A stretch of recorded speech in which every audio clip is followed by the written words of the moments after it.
Hello da Tanga, welcome to GullyClassroom. This is the second lecture in which chapter sir? In the chapter Metals and Non Metals in CBSE 10th Standard Chemistry Science Book chapter 3 Metals and Non Metals. This is the second lecture that is taken in English.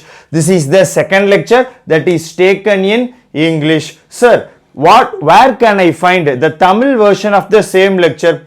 You can find the Tamil version of the same lecture in the playlist. There is a Tamil version of the same lecture available in the playlist. Okay sir, before starting this particular lecture, kindly also do a very fast recollection of the first lecture and then continue into the second lecture. Absolutely Tangam. In the first lecture, I introduced what are metals, what are non-metals. Metals are those atoms that lose electrons in order to attain noble gas configuration. Because they lose electrons, metals are electropositive in nature. Non-metals are those atoms that gain electrons in order to attain noble gas configuration. Because they gain electrons, non-metals are electronegative. Then we looked at the different physical properties of metals and non-metals like hardness, electrical and thermal conductivity, the sonorous nature, ductility, malleability of metals and non-metals. We also saw that non-metals are brittle in nature. Non-metals are brittle in nature.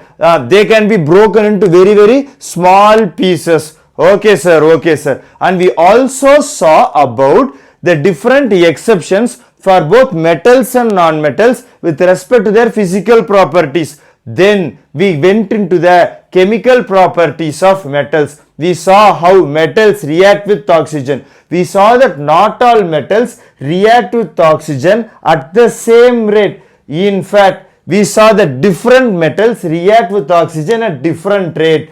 Which metal reacts with oxygen vigorously? We saw that the metal sodium is reacting with oxygen in a very vigorous fashion. Okay. What is the next metal in this particular series with respect to sodium? Not just to sodium, sodium and potassium react vigorously with oxygen. React vigorously with oxygen. Okay sir. What about Mg? Magnesium and zinc, they have less reactivity. They react at normal temperatures.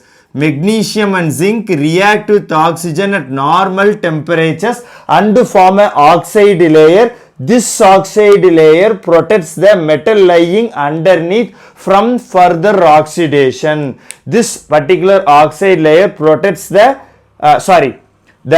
metal like magnesium, zinc and even aluminium reacts with oxygen from the air and forms an oxide layer. Reacts with oxygen from the air and forms an oxide layer. This oxide layer protects this metal from further oxidation. Okay sir, what next?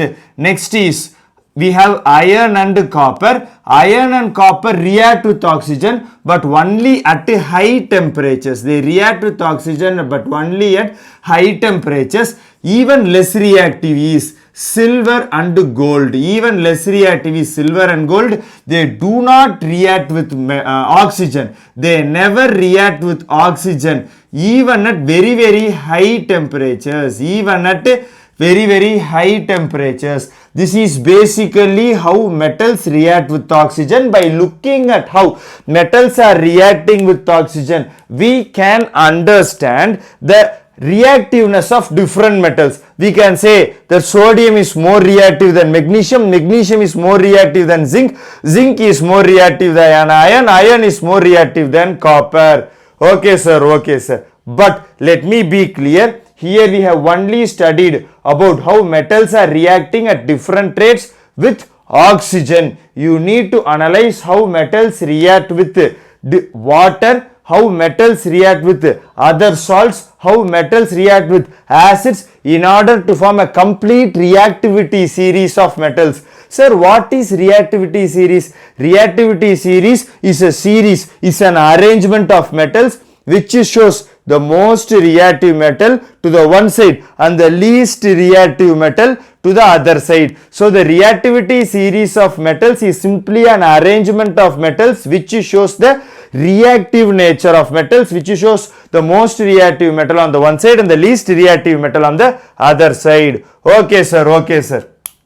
Sir, in the last lecture towards the end, you did teach me about amphoteric oxides. Kindly tell me about amphoteric oxides.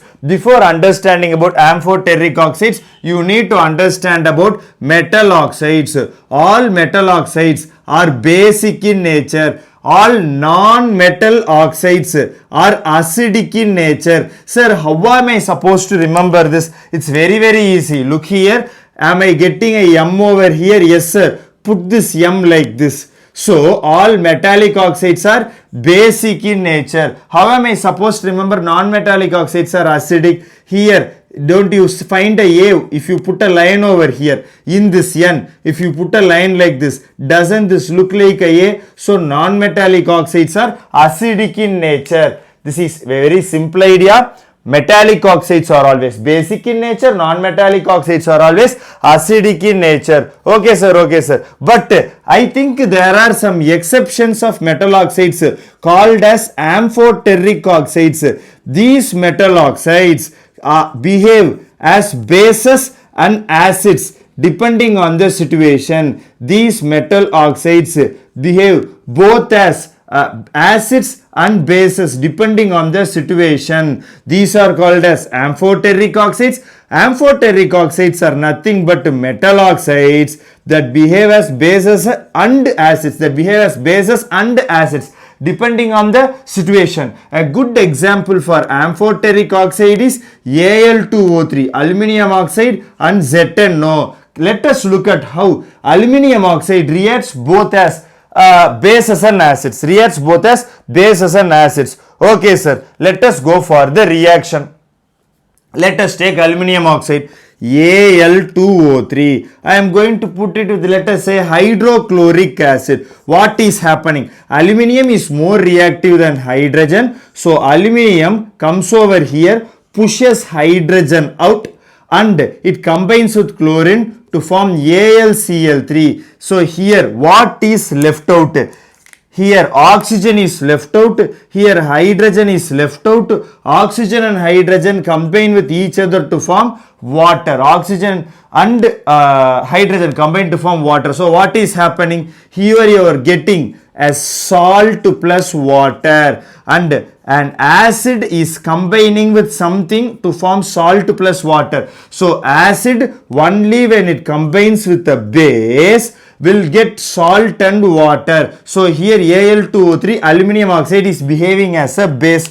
Okay sir, let us do a balancing of this particular equation. Absolutely Sami, here there is 2 aluminium. I am going to put a 2 over here. Here there is 6 chlorine. I am going to put a 6 over here. Here there is 6 hydrogen. I am going to put a 3 over here. So 3 into 2 is 6 hydrogen. Okay, I am getting 3 oxygen. Here there is 3 oxygen. This particular equation is balanced. Let me write the next thing.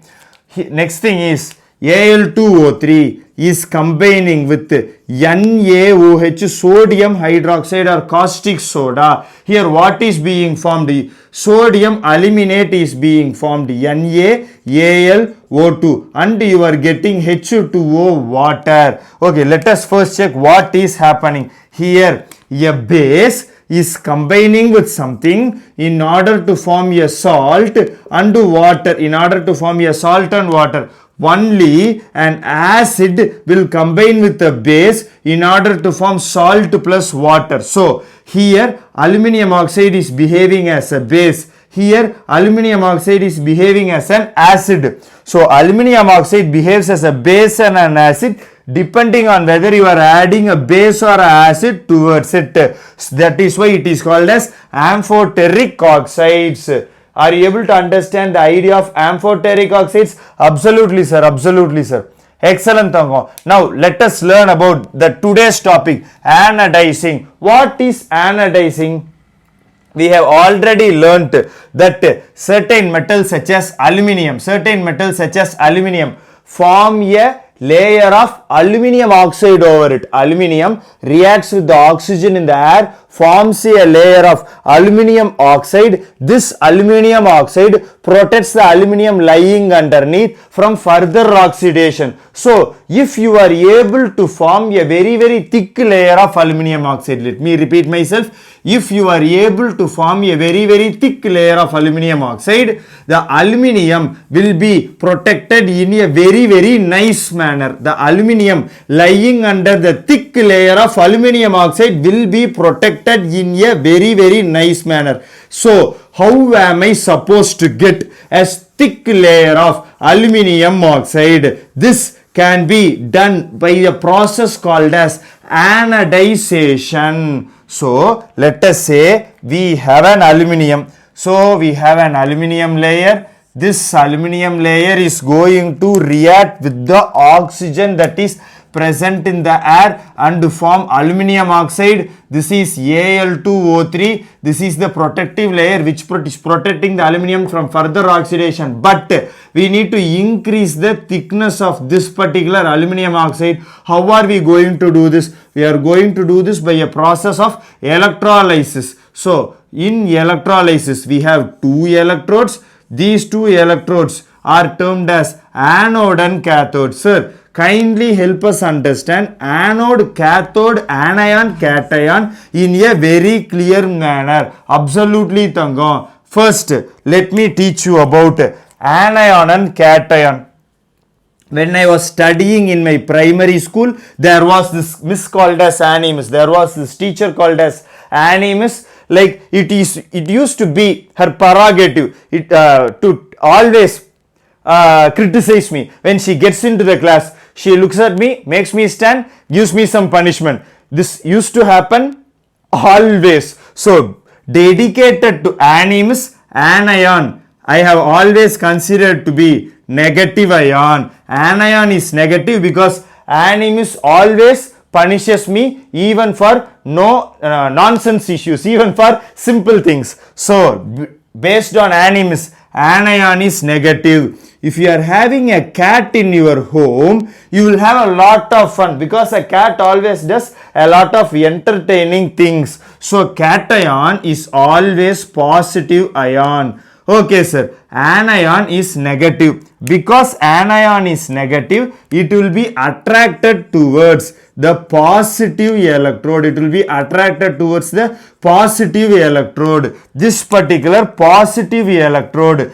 Because the negative anion is attracted towards the positive electrode, we are going to call it as anode. We are going to call it as anode. So, let me recollect here. Anion is negative. It is attracted towards the positive electrode, which is in fact anode. Okay, sir. What about cation, which is positive? Cation is attracted towards the negative electrode because cation is positive. It is attracted towards the negative electrode. This negative electrode, because cation is attracted towards it, is called as cathode. Is called as cathode. Are you able to understand how you are supposed to remember? Anion, which is negative, attracted towards the positive electrode, which is anode. Cation, which is positive, attracted towards the negative electrode, which is cathode. Okay, sir. Okay, sir. Now, what are you doing? I am going to put a battery over here. This is going to be plus, this is going to be minus. Here, anode is positive. So, this is going to be anode. Here, cathode is negative. So, this is going to be cathode. The side which is connected to the positive of the cell is positive. Positive electrode is anode. The side which is connected to the negative of the cell is negative. This is in fact called as cathode. We will put it in an electrolyte. In this case, the electrolyte that we are going to take is H2SO4 or sulfuric acid. Now, what will happen? Now, oxygen will be released. Now, what will happen? Oxygen will be released. What kind of ion will be formed by oxygen? Oxygen will form a negative ion. Why, sir? The atomic number of oxygen is 8. So, the electronic configuration is 2,6. it needs 2 electrons in order to attain 2,8 neon configuration, and it forms an oxide ion. Oxide ion is nothing but O2 minus.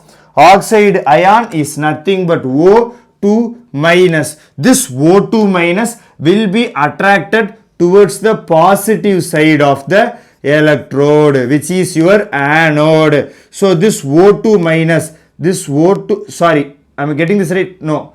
This O2 minus will be attracted towards the anode. This O2 minus will be attracted towards the anode. You are going to place your aluminium at the anode. The aluminium, what is the electronic configuration of aluminium? Atomic number is 13, 2, 8, 3. It easily loses 3 electrons in order to form noble gas configuration. So aluminium is usually Al3 plus. Oxygen is usually 2 minus. So aluminium exists as positive ions over here. Oxygen goes towards it as negative ions. This aluminium and oxygen combine with each other at the anode to form a very thick layer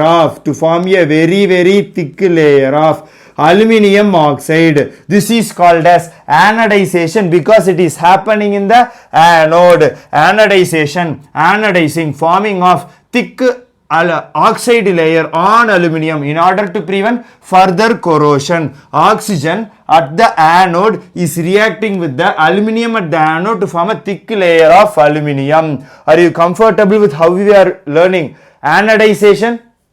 A lot of things in our home are anodized. They are doing anodization over even aluminium vessels. After doing anodization, you can put colorful paints on the aluminium utensils, on the aluminium equipments, and use them and sell them. Yeah, cheers. That is basically anodization. Okay sir, what are we going to study next? Next we are going to study how metals react with water.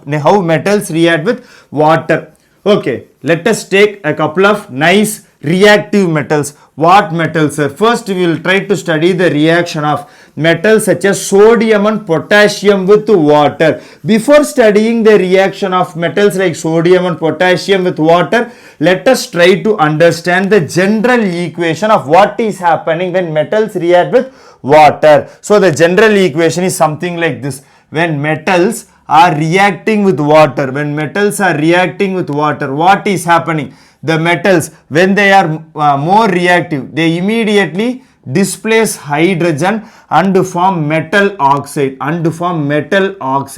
This metal oxide is usually basic in nature. Metals, when they are reactive than hydrogen, they displace hydrogen, combine with this oxygen and form metal oxide, and hydrogen is sent out.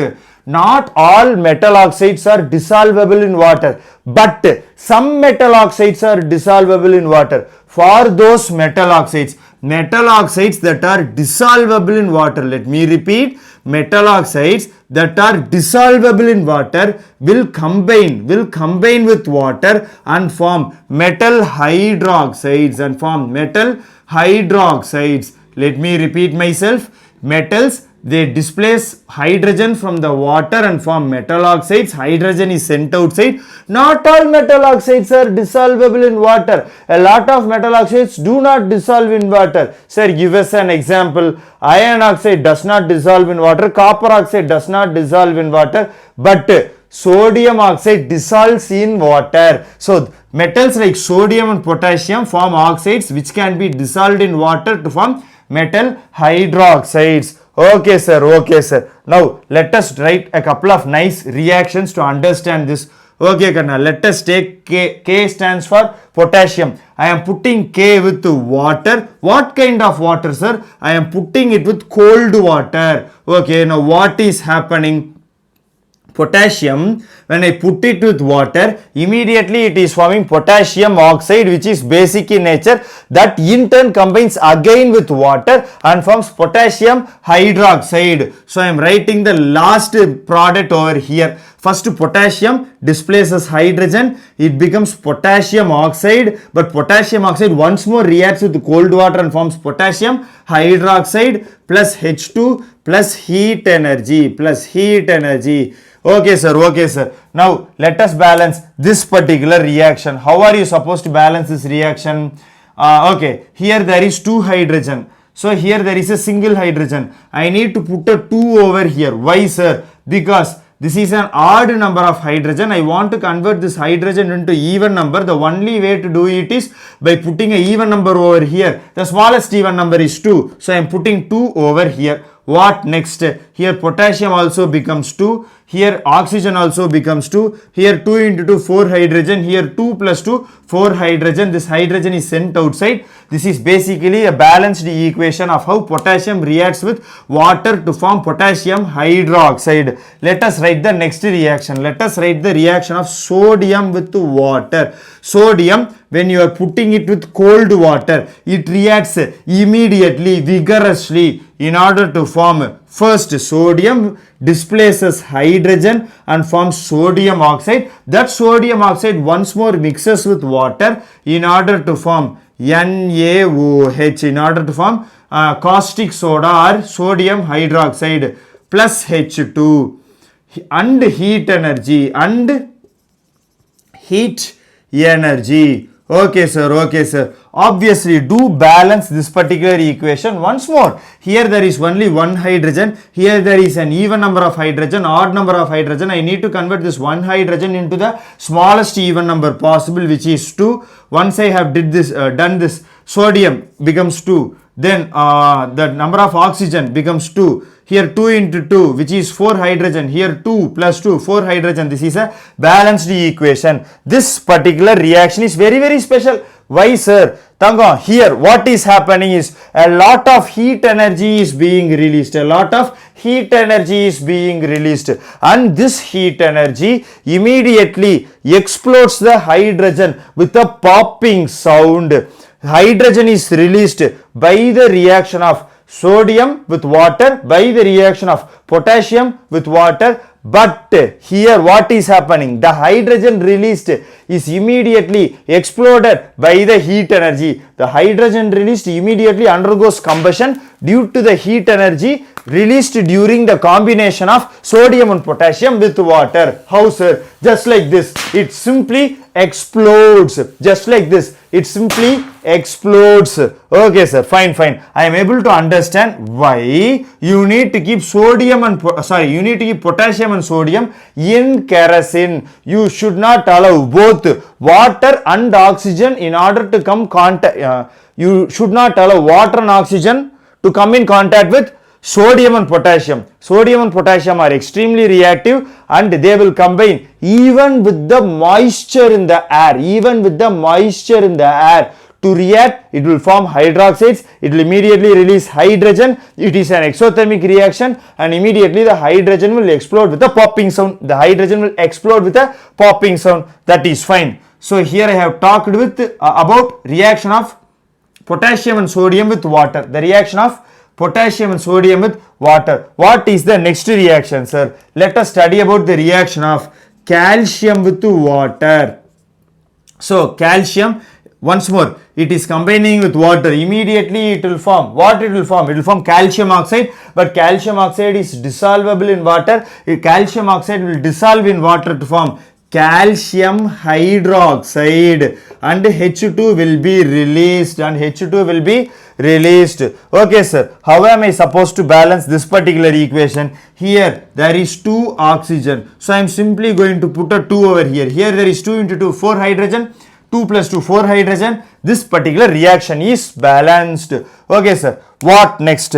After calcium, what are we going to react with it?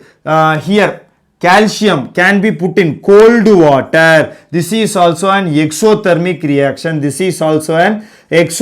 reaction. What about magnesium sir? Magnesium does not react with cold water. Let me repeat. Magnesium does not react with cold water. So what does magnesium react with? Magnesium reacts with hot water. So because it is hot, I am going to use the color red. Magnesium reacts with hot water. So what is happening, sir? Magnesium reacts with hot water so that it will form MgOH twice, magnesium hydroxide, and H2 is being released, and H2 is being released. So what is the speciality of these two reactions? The hydrogen released here combines with the metal, it sticks to the metal. These two reactions, when calcium reacts with the cold water and magnesium reacts with the hot water, what is happening? Hydrogen bubbles are released. These hydrogen bubbles go around the metal which in this case is calcium, in this case is magnesium. For illustration purposes, let me take an example of calcium. When calcium reacts with cold water, CaOH twice, slaked lime, or what is its other name? Calcium hydroxide is formed, hydrogen is released. These hydrogen bubbles stand around, stick together the calcium metal and allow the calcium metal to float up. And allow the calcium metal to float up. The hydrogen bubbles formed stick to the surface. The hydrogen bubbles formed stick to the surface of calcium and help the calcium metal to float to the surface. The same phenomena is observed even in magnesium. The same thing is observed even in magnesium. Fine, sir. Fine, sir. Now, let me ask you something. What about the reaction of aluminium and iron? Aluminium and iron do not react with both cold water and hot water, but they react with steam. They react with steam. So when aluminium is put with water in the form of steam, what is happening? We are getting aluminium, you are getting Al2O3 plus you are getting H2. Let me be very clear here. Aluminium forms aluminium oxide. Aluminium oxide is not dissolvable in water, so you are only getting an oxide and not a hydroxide. Aluminium, it is reacting with steam. When aluminium is reacting with steam, you are getting aluminium oxide. Aluminium oxide is a metal oxide which is not dissolvable in water. So you are not getting here a hydroxide like in these previous cases. You are simply getting an oxide. Okay, sir, that is fine. How am I supposed to balance this particular equation?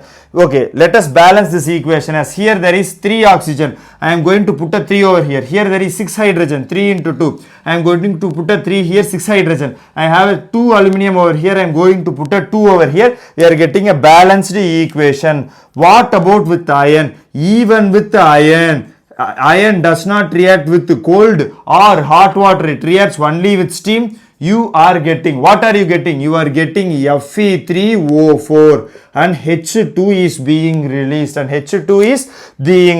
Fine, sir, fine, sir. How am I supposed to balance this particular equation? Here there is 4 oxygen. I am going to put a 4 over here. Here there is 4 into 2, 8 hydrogen. So in order to balance hydrogen, I am going to put a 4 over here. Here there is 3 iron. I am going to put a 3 over here in order to balance this particular thing. So here also iron oxide formed is not dissolved in water. It is not dissolvable in water. So what is happening? You are getting an oxide and not a hydroxide as in the previous cases.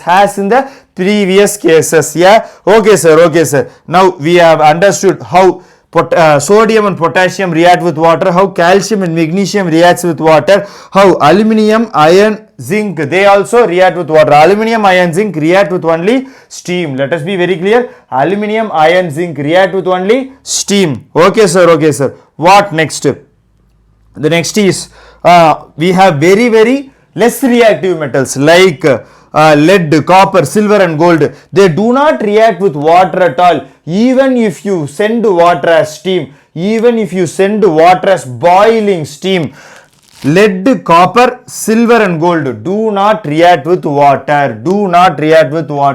Okay, sir. I am able to understand what is happening. I am now very clear with the reaction of metals with water.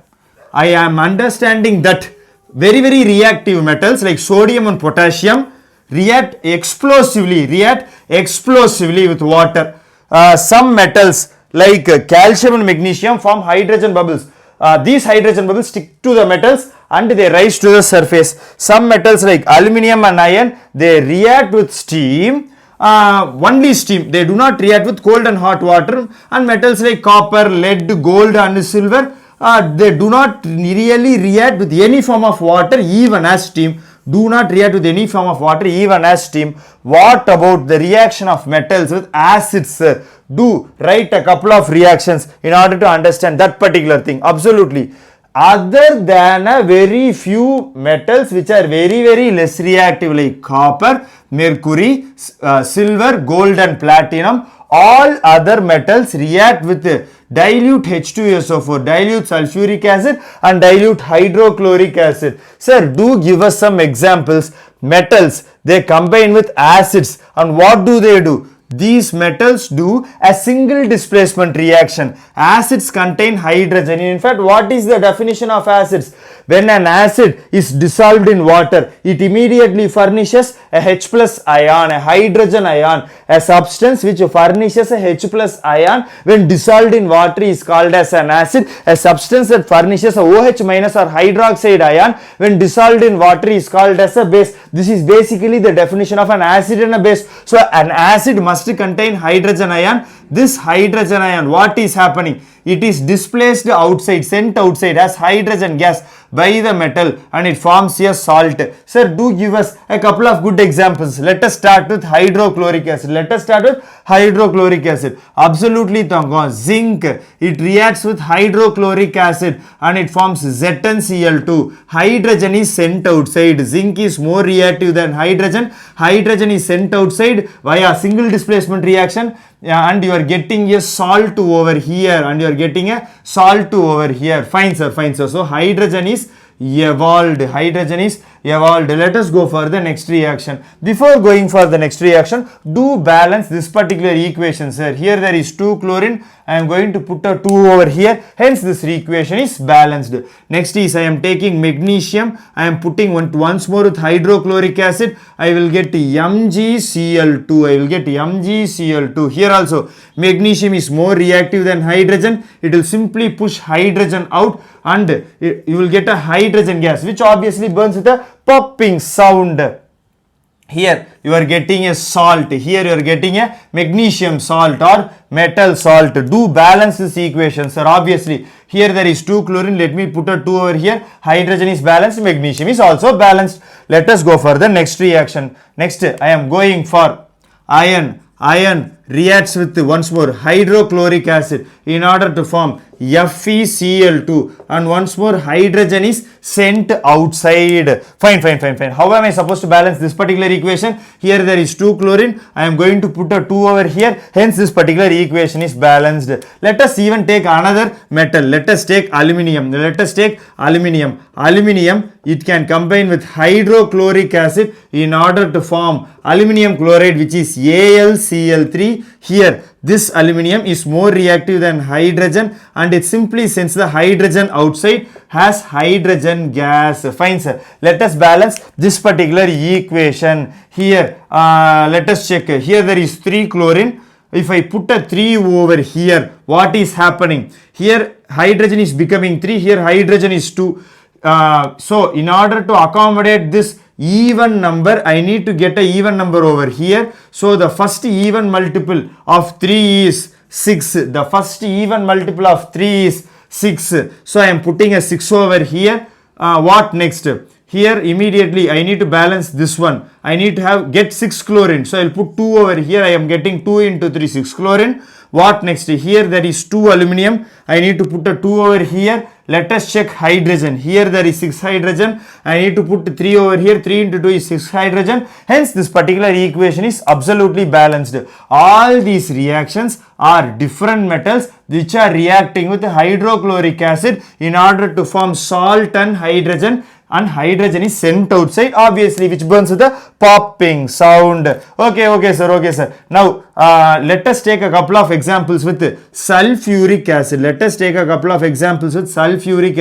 Okay, which metal do you want me to write with sulfuric acid? Sir, please try magnesium. Okay, magnesium, when I am putting with sulfuric acid, you will get MgSO4. You will get MgSO4 and hydrogen will be sent outside. This is a self-balanced equation, very easy. Let us take zinc. When you are putting with H2SO4, what will happen? You will obviously get ZnSO4 plus H2. Here zinc is more reactive than hydrogen, it will be sent outside. Here magnesium is more reactive than hydrogen, it will be sent outside. Okay, let me also write iron. Iron, when you are putting it with sulfuric acid, what is happening? Obviously, you will always use dilute sulfuric acid. All these reactions with metals, all the reaction of acids with metal, in each and every case, you are obviously going to take what acid? You are obviously going to take dilute acid. It can either be hydrochloric acid or sulfuric acid. It is not really an issue. But here, when you are reacting with metals, all these acids are dilute acids. In fact, I think, yes, I have written dilute acid over here. Metals react with dilute sulfuric and dilute hydrochloric acid to give salt and hydrogen. Sir, what about here? What is happening when you are putting iron with SO4? You will get FeSO4. You will get FeSO4 and hydrogen. Here hydrogen will be sent outside. That is also a self-balanced equation. All these three reactions are metals when they react with sulfuric acid. That is basically the first point. But nitric acid has a very beautiful exception.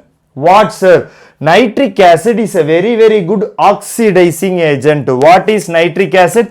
Nitric acid, HNO3. What nitric acid? Dilute nitric acid is a very good oxidizing agent. What is meant by oxidizing agent? Oxidizing agent means it gives oxygen to somebody else. What is oxidation? Let us be very clear. What is oxidation? Oxidation is the process by which, let me repeat myself, oxidation is the process by which you are adding oxygen to something. Okay, so somebody who is giving oxygen is called as oxidizing agent. Somebody who is receiving this oxygen and getting oxidized, is simply the product.